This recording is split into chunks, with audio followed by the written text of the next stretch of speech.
जो बातें हैं जब तक हम पढ़ेंगे नहीं तो इसी में रहेगा ना। इसमें रहने से ज्यादा हमें लाभ होने वाला, तो इसकी बातों को अधिक से अधिक हम जानेंगे समझेंगे तब इससे लाभ होने वाला है। सारे सत्यार्थ प्रकाश में क्या लिखा हुआ है, स्वामी जी भूमिका में लिख दिए हुए हैं, इनकी भूमिका है ना। और ये भूमिका सबको याद होनी चाहिए। आप में से किसी को याद है? बताइए, हम कितने पीछे, कितने दिन से आज समाजी हैं आप लोग हैं? अब देखिए भूमिका स्वामी जी लिखते हैं कि 14 पॉइंट है, पहला पाठ से लेकर 14वां पाठ। पूरे सत्यार्थ प्रकाश में क्या लिखा हुआ है, इसी में लिखा हुआ है। स्वामी जी लिखते हैं कि इस सत्यार्थ प्रकाश को मैं 2 भागों में रचता हूं। एक को कहते हैं पूर्वार्ध और एक को कहते हैं उत्तरार्ध। पूर्वार्ध में 10 समोल्लास है, पूर्वार्ध में 10 समोल्लास है और उत्तरार्ध में 4 समोल्लास। उत्तरार्ध में 4 समोल्लास है, कुल मिलकर हो गया 14 समोल्लास। तो कहते हैं प्रथम समोल्लास में ईश्वर के ओंकार आदि नामों की व्याख्या है। भगवान के बहुत सारे नाम हैं, इसमें सबसे मुख्य नाम ओम है और ओम के अंतर्गत सभी नाम हैं।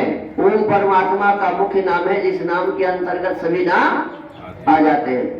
तो परमात्मा के कितने नाम हो सकते हैं, प्रथम समोल्लास में स्वामी जी ने बताया हुआ है। उसमें परमात्मा का नाम माता भी है, पिता भी है, बहुत सारे नाम। द्वितीय समोल्लास में संतानों की शिक्षा, हमारे जो बच्चे हैं इनको कैसे शिक्षा देनी चाहिए लिखा है। आपके लिए जरूरी नहीं है तो अभी तक क्यों नहीं पढ़े हैं? अपने संतानों की को हम किस प्रकार की शिक्षा दे, ये दूसरे समोल्लास में लिखा हुआ है। तृतीय समोल्लास में ब्रह्मचर्य क्या है, पठन पाठन की व्यवस्था कैसे करनी चाहिए, सत्यासत्य ग्रंथ क्या है और पढ़ने पढ़ाने की क्या रीति है। पढ़ने पढ़ाने की व्यवस्था अलग है, उसके खाने की, पीने की, कपड़े की, बैठने की, ये है व्यवस्था। और रीति है कैसे पढ़ाना चाहिए और कैसे पढ़ना चाहिए। चतुर्थ समोल्लास में विवाह और गृहस्थाश्रम का व्यवहार, कितने वर्ष में विवाह बेटी का करना चाहिए, बेटा का करना चाहिए, सब इसमें बढ़िया से लिखा हुआ है।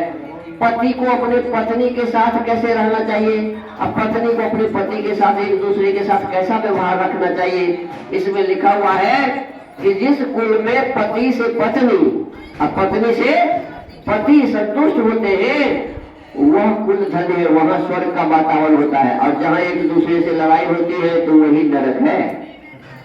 वही क्या है जी, नरक है। तो अपने घर को नरक न बनाए तो इसके लिए चतुर्थ समोल्लास को पढ़िए। पंचम समोल्लास में लिखा है वानप्रस्थ और संन्यासाश्रम की विधि, माने बाबा जी कैसा होना चाहिए। आप लोग बाबा जी किसे कहते हैं, जिसका दाढ़ी हो, जिसका केस हो, जिसका चंदन तिलक हो, जो लाल कपड़ा पहन ले तो बाबा जी हो गया। इसको ठीक से पढ़िए। बाबा जी ऐसे लोगों को नहीं कहते हैं, ये तो इस देश में ठग भी सकते हैं आपको, कई ठगने वाले जेल में पड़े हुए हैं। तो हमको आपको बाबा जी कैसा होना चाहिए ये पता किसको पढ़ के होगा, 5वां समोल्लास पढ़िए, असली बाबा जी कौन है। छठे समोल्लास में राजधर्म, अभी आप लोगों ने वोट दिया है कि नहीं दिया, अभी वोट किसको देना चाहिए, कैसा आदमी होना चाहिए, नेता कैसा आदमी होना चाहिए, collector, SP, doctor, engineer, professor, कैसा प्रधानमंत्री होना चाहिए, राष्ट्रपति होना चाहिए, ये लिखा हुआ है छठे समोल्लास में। हमारे काम का है और हम ही नहीं जानते हैं, नहीं पढ़ते हैं, हमारे ही काम के हैं ये सब। 7वें समोल्लास में लिखा हुआ है कि वेद में ईश्वर का क्या स्वरूप है। अभी हम बता रहे थे ना कि योग दर्शन पढ़िए, वेद में भी बताया हुआ है कि ईश्वर का स्वरूप क्या है। यदि 7वें समोल्लास में पढ़ेंगे तो वेद में क्या है और ईश्वर का क्या स्वरूप है ये समझ में आएगा। 8वें समोल्लास में जगत की उत्पत्ति, सूर्य कैसे बन गए, चंद्रमा कैसे बन गए, हमारे आपके शरीर कैसे बन गए, ये सभी विषय वस्तु है। जगत की उत्पत्ति, स्थिति और प्रलय। फिर कहते हैं 9वें समोल्लास में विद्या क्या है, अविद्या क्या है, बंध क्या है, मोक्ष क्या है, इसकी व्याख्या है। 10वें समोल्लास में आचार माने क्या करना चाहिए। आचार माने क्या करना वो अचार नहीं जो हम लोग खाते हैं, आचार है यहाँ। आचार माने क्या करना, अनाचार माने क्या नहीं करना चाहिए। भक्ष्या भक्त क्या खाना चाहिए और क्या। हम लोग इस मामले में बड़ी गड़बड़ है, आज समाजी सबसे ज्यादा पीछे है।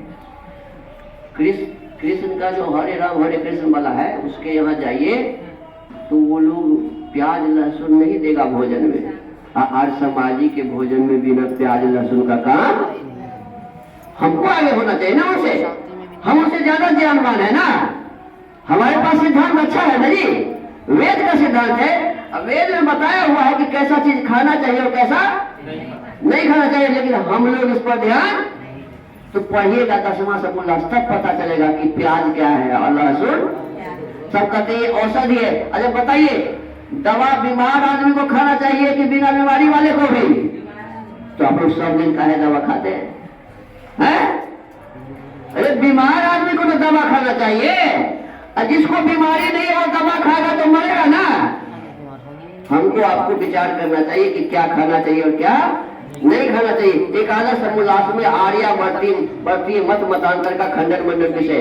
सारे भारतवर्ष में क्या क्या मत पंथ थे, वर्तमान में भी है। एक ही समोल्लास को पढ़ लीजिए, सबके बारे में सही सही जानकारी मिल जाएगी। द्वादश समोल्लास में 4 बात कौन था, बौद्ध कौन था, जैन मत क्या है, नास्तिक किसे कहते हैं, ये पता चलेगा।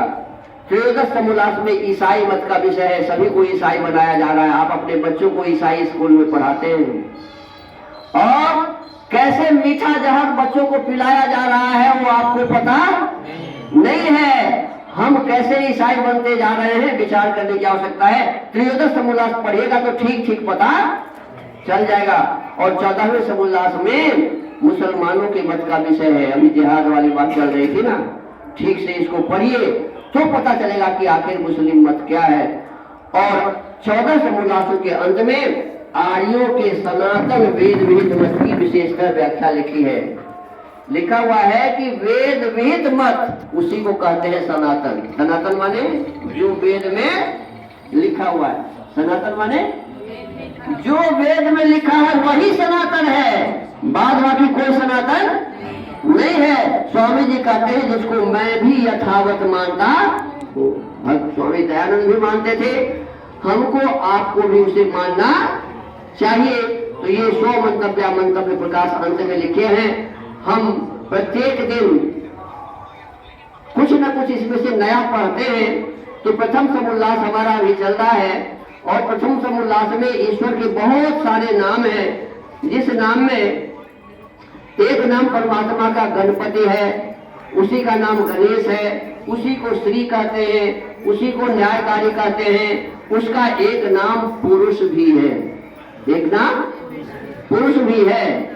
एक तो पुरुष, एक पुरुष को कहते हैं। अब परमात्मा का भी नाम पुरुष है, क्यों? तो कहते हैं जो सब जगत में पूर्ण हो रहा है, कहीं भी कमी। अच्छा एक बात बताइए, जब जो सब जगत में पूर्ण हो रहा है उसे पुरुष कहते हैं, तो लोग अपने घर के देवता को छोड़कर अब बाबा धाम वाले देवता पर ज्यादा विश्वास करते हैं कि नहीं? अयोध्या वाला राम ज्यादा मोटा ताजा है, और हमारे घर का राम दूल्हा पसला है। तो बताइए क्या क्या विचार हमारा हो गया है?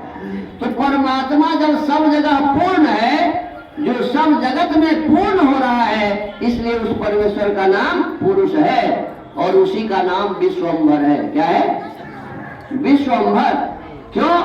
तो कहते हैं दूभीय धारण पोषणियो विश्व पूर्वक, इस धातु से विश्वम्भर शब्द सिद्ध होता है। यो विश्वम विभर्ति धरती पुष्णाति वास विश्वम्भरो जगदीश्वर, जो जगत का धारण और पोषण करता है, धारण भी करता है और पालन भी करता है, इसलिए उस परमेश्वर का नाम विश्वम्भर है। तो इस प्रकार से परमेश्वर के अनेक नाम हैं। यदि थोड़ा थोड़ा आप सब दिन पढ़े तो ये सत्यार्थ प्रकाश को पूरा पढ़ा जा सकता है। दुर्भाग्य से आज समाजी हम लोग बहुत दिन से हैं, लेकिन सत्यार्थ प्रकाश अभी तक पढ़े तो दुख की बात होनी चाहिए ना, ये दुख की बात है। तो मैं चाहता हूं आज हमारी जितनी माताएं यहाँ बैठी हुई हैं, आप लोग मुझे आश्वासन दीजिए कि आज से अपने घर में वेद और एक वेद मंत्र और सत्यार्थ प्रकाश का एक आध पढ़ना जरूर पढ़ेंगे। इसमें कोई हर्जा है क्या? कुछ घट जाएगा? बड़ी परेशानी हो जाएगी क्या? जब नहीं होनी है, कुछ मिलेगा ही, अपने बच्चों को भी हम कुछ नया सिखा सकेंगे, तो हमें करना चाहिए कि नहीं करना चाहिए? करना चाहिए ना, सबको करना चाहिए। तो आज से शुरू हो गया? नहीं होगा? दीदी नहीं बोलती है। आज से शुरू होगा कि नहीं? हाँ, हम अपने घर में करेंगे। हमारा घर स्वर्ग बन जाएगा, तभी बाहर हम बना सकेंगे। हम ही नहीं बने, हमारा घर ही नहीं बना तो बाहर कैसे बनेगा? आप लोगों के पास सत्यार्थ का सबके पास है तो ठीक, और नहीं है तो मेरे पास है। मुझसे आप लोग ले लीजिएगा जिनके पास नहीं है। तो मैं इसीलिए तो आया हूँ, जिनके पास सत्यार्थ प्रकाश नहीं होता है, मैं उन्हें देता हूँ और कहता हूँ कि इसको आप पढ़िए। तो आप सभी सत्यार्थ प्रकाश का स्वाध्याय शुरू करिए। अब वेद का पढ़ना पढ़ाना परम धर्म है, अभी बोले है ना, वेद का पढ़ना पढ़ाना परम धर्म है। तो परम धर्म का काम कौन करेगा? ईसाई, मुसलमान? हम ही अपना करेंगे। कब से शुरू करेंगे? कल करो सो आज करो, आज करो सो आज तो शुरू कर दिया ना, अभी तो सुन लिया आप। अब शाम से आप लोगों को घर में करना है, ठीक है ना? अब मैं दो बात आपसे करके और बात खत्म करता हूँ। मैं क्यों आया आपके पास? क्या जरूरी थी? आपका सत्संग तो कल था, आपका सत्संग कल था, लेकिन मैं जबरदस्ती आज आप लोगों को बुला लिया। जैसे ही मैं आया, मैं अपने अधिकारी जनों से कहा कि मेरा निवेदन है कि मैं चाहता हूं कि अपने जितने भी आज समाज के लोग हैं उनसे बातचीत करूं। तो आप लोगों को सूचना गई और हमारा सौभाग्य कि इतनी संख्या में आप लोग आ गए।